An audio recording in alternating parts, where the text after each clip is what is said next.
সূরাতু Balerdi মাক্কিয়া। পরম দাতা ও দয়ালু আল্লাহর নামে শুরু করছি। শপথ করছি এ নগরের, যেহেতু তুমি এ নগরের অধিবাসী। শপথ জন্মদাতার এবং সে যা জন্ম দিয়েছে।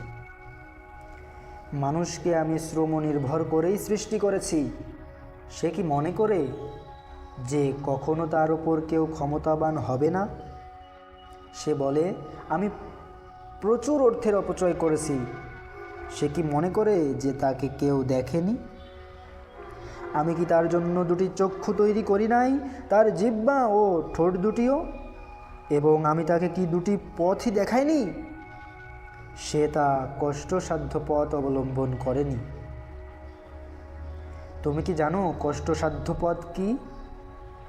এ হচ্ছে দাস মুক্তি, অথবা দুর্ভিক্ষের সময় অন্ন দান করা, কোনো পিতৃহীন আত্মীয়কে অথবা দারিদ্র নিষ্পেষিত নিঃস্বকে, তদুপরি বিশ্বাসীদের এবং তাদের অন্তর্ভুক্ত হওয়া যারা পরস্পরকে ধৈর্য ধারণের উপদেশ দেয় ও দয়া দাক্ষিণ্যের, এরাই সৌভাগ্যশালী।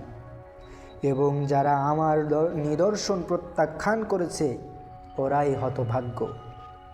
ওরা হবে অগ্নি পরিবেষ্টিত, যা হতে ওদের বের হওয়ার উপায় থাকবে না।